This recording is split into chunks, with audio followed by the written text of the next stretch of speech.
सो hello hi नमस्कार welcome and welcome back to my channel which is Rudra पिता। स्वागत करती हूँ आप सभी लोगों का मेरे चैनल पे। जैसे कि मैंने बताया था प्रेगनेंसी का सीरीज में लेके आऊँगी। बैक टू बैक नहीं डाला, फिर भी बीच बीच में मैं प्रेगनेंसी के रिलेटेड बेबी रिलेटेड कुछ ना कुछ वीडियोज़ डालती रहूँगी। और आज का जो टॉपिक है आप लोगों ने देख लिया होगा थंबनेल पे, बहुत ही ज़्यादा इंटरेस्टिंग है। सारी प्रेग्नेंट लेडीज़ माओं को ये जानना बहुत अच्छा लगता है। गैस करती रहती हैं, सोचती रहती हैं कि मेरे गर्भ में जो है बेबी बॉय है या गर्ल है। तो हर किसी के लिए ये बहुत ही एक नायाब जर्नी रहती है जो कि पार करते हैं हम लोग। इस थ्रू आउट जो 9 मंथ है हम लोग सोचते रहते हैं कि बेबी बॉय है या बेबी गर्ल है। जो एक प्रेडिक्शन रहता है baby boy and baby girl को लेके, कितना सच होता है, कितना ट्रू रहता है, कितना सही आता है उसका जो टेस्ट का रिजल्ट है, वो मैं आज आप लोगों के साथ शेयर करूंगी। क्योंकि जो सारे उसके टेस्ट रहते हैं, जो सारी चीज़ों को लेके माइंड में लेके पता चलता है ये कि बेबी बॉय है या फिर बेबी गर्ल है, पता तो नहीं, एक्चुअली गैस ही करते हैं हम लोग। जो होता है वो भगवान के हाथ में होता है, भगवान को अच्छे से पता है कि क्या है, या फिर डॉक्टर को पता होता है। तो फिर भी कुछ ना कुछ गैस हम लोग करते हैं और कई बार वो सही आता है, कई बार गलत आता है। तो मेरा जो एक्सपीरियंस है वो क्या है, कितना सही आया है, कितना गलत आया है, वो आज मैं आप लोगों के साथ शेयर करूंगी।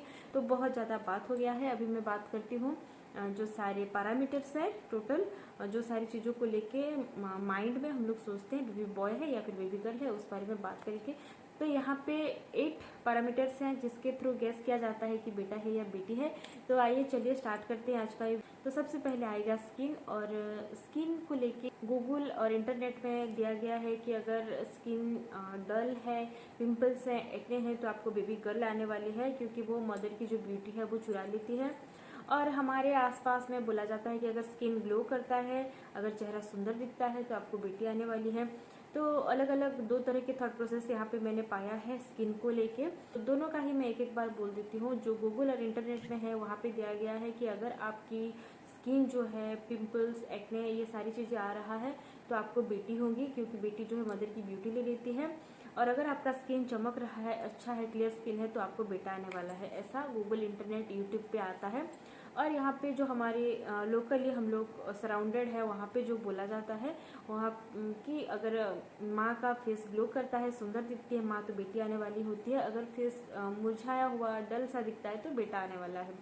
तो मेरे केस में यहाँ पे मेरा जो स्किन था वो बहुत ही ज़्यादा डल था। जैसे कि बहुत ही ज़्यादा काम करने के बाद थका हुआ चेहरा रहता है, मैं हमेशा वैसे ही दिखती थी, कोई ग्लो नहीं था। पिंपल्स, एक्ने जो है भर भर के आते थे।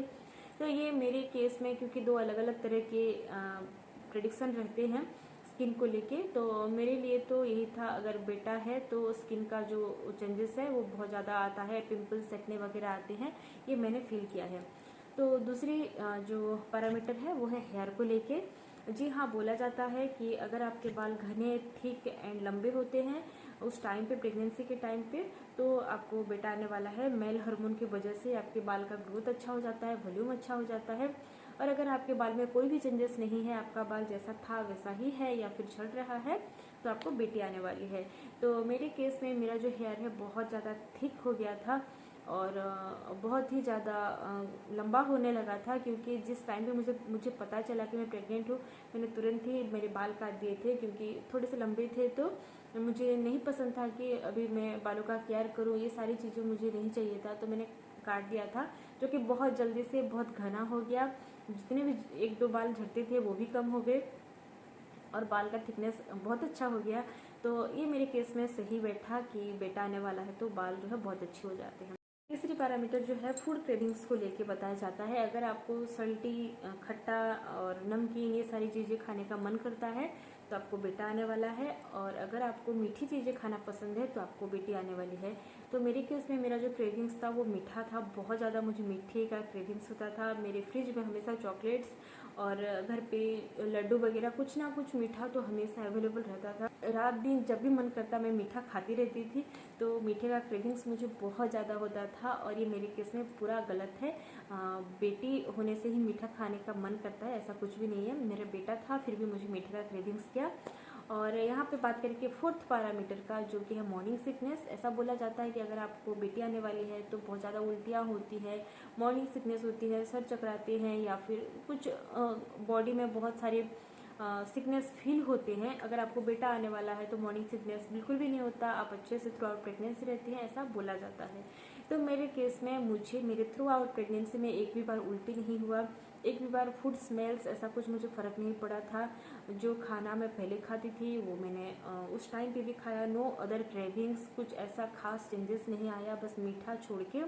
तो मेरे केस में ये सही बैठता है। मेरा बेटा आने वाला था और मुझे उल्टी वगैरह ये सारी चीज़ों की कोई भी दिक्कत नहीं थी। Next one is heart rate. तो माना जाता है कि अगर आपकी बेटी होने वाली है तो उसकी जो बेबी की हार्ट रेट है वो ज़्यादा रहता है, मैक्सिमम लेवल पे रहता है।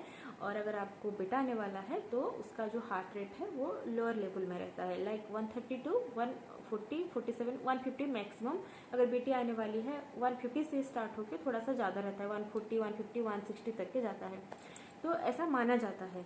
तो मेरे केस में ऐसा था कि स्टार्टिंग टाइम पे जब मेरा अल्ट्रासाउंड होता था, स्कैनिंग वगैरह होती थी, उसमें बेबी का हार्ट रेट ज़्यादा आता था, तो मुझे लगता था कि बेटी है। और धीरे धीरे करके बेबी का हार्ट रेट जो है वो डाउन होता जाता था, लाइक 147 आ गया, उसके बाद में 130, कभी 140 ऐसा रहता था। तो कभी सही नहीं बैठता था, मगर मैक्सिमम टाइम जब बेबी थोड़ा सा उसका ग्रोथ जब अच्छा हुआ तो उस टाइम पे मैक्सिमम लोअर लेवल में ही था। तो ये मेरे केस में सही बैठता है। Then the next one is due date. ऐसा माना जाता है कि अगर आपकी डिलीवरी डेट जो है, जो टाइम है डिलीवरी की, जो टाइम है उससे पहले अगर डिलीवरी हो जाती है तो बेटा आने वाला है। अगर लेबर पेन आपका स्टार्ट हो जाता है तो बेटा आने वाला है। अगर सही टाइम पे, उस टाइम पे अगर डिलीवरी होती है, या फिर अगर आप ड्यू डेट को 1-2 दिन पार कर चुके हैं तो आपको बेटी आने वाली है, क्योंकि बेटियां जो है वो लेट में आती हैं, थोड़ा सा लेट होता है उनका ये डिलीवरी। तो मेरे केस में तो सबको पता ही है कि मेरा प्रीमेच्योर डिलीवरी था। मेरा बेबी जो है टाइम से बहुत ज़्यादा पहले आ गया था, 8th मंथ में ही। तो शायद ये सही ही होगा, बेटे जल्दी आते हैं, तो मेरा बेटा तो बहुत जल्दी आया। Then the next one, 7th one is side sleeping. अगर आप लेफ्ट साइड में ज़्यादा सोते हैं तो बेटा आने वाला है, राइट साइड में ज़्यादा सोते हैं तो बेटी आने वाली है। तो किस साइड में आप ज़्यादा कंफर्टेबल हैं इसके ऊपर डिपेंड करता है कि बेटा है या बेटी है, ऐसा माना जाता है। तो मेरे केस में ये सही बैठता है, क्योंकि मैं ज़्यादा करके लेफ्ट साइड सोती थी, मुझे बहुत ज़्यादा कंफर्टेबल फील होता था, और ये सही बैठता है मेरे केस में। The next one and last one is, आप बेबी को जो मदर कैरी करी अपने बेली में, उसका साइज को लेके बहुत ज़्यादा रहता है बात कि बेटा है या बेटी है। बोला जाता है कि अगर आपका पेट जो है आगे की तरफ है या नीचे, अगर आप लो कैरी कर रही हैं या पेट थोड़ा सा आगे की तरफ, कमर की तरफ ज़्यादा ना फैल के आगे की तरफ ज़्यादा है, तो आपको बेटा होने वाला है। अगर आपका पेट जो है पूरा राउंड शेप में है, लाइक कमर से लेके पूरा पेट जो है वो राउंड शेप में आता है, तो आपको बेटी होने वाली है, ऐसा गेस किया जाता है। और 6-7 मंथ में अच्छे से पता चलना स्टार्ट हो जाता है कि आप हाई कैरी कर रही हैं या लो कैरी कर रही हैं। तो मेरे केस में मैं लो कैरी कर रही थी। ऊपर से अगर मैं साड़ी पहनूँ तो ऊपर से पता भी नहीं चलता था जिस टाइम पे 5th-6th मंथ में कि मैं प्रेग्नेंट हूँ, मगर नीचे के साइड में मेरा बेली जो है वो बढ़ रहा था। तो मेरा लास्ट तक के, जब तक कि मेरा बेटा पैदा हुआ 8 मंथ तक के, मेरा ऊपर की तरफ ज़्यादा नहीं आया, पेट नीचे की तरफ ही रहा। तो अभी भी आफ्टर डिलीवरी भी मेरा पेट का जो प्रॉब्लम है वो ऊपर की तरफ नहीं है, नीचे का जो एरिया लोअर एब्डोमेन वहाँ पे थोड़ा सा बल्कीनेस है। तो ये मेरे केस में सही बैठता है कि मेरा बेटा जो है नीचे था, तो मैं लोअर कैरी कर रही थी अपने बेली को। तो ये सारे प्रेडिक्शन हैं, और ये प्रेडिक्शन का टेस्ट जो है, गैस जो है, ये ख़त्म होता है यहीं पे। और यहाँ पे मैं फिर से बोलना चाहूँगी, बेटा हो या बेटी हो, दोनों ही अनमोल हैं, भगवान का दिया हुआ है। तो आज का वीडियो को मैं यहीं पे एंड करती हूँ, आप लोगों से मिलती हूँ बहुत जल्द अगले वीडियो में। तब तक के लिए bye bye and take care.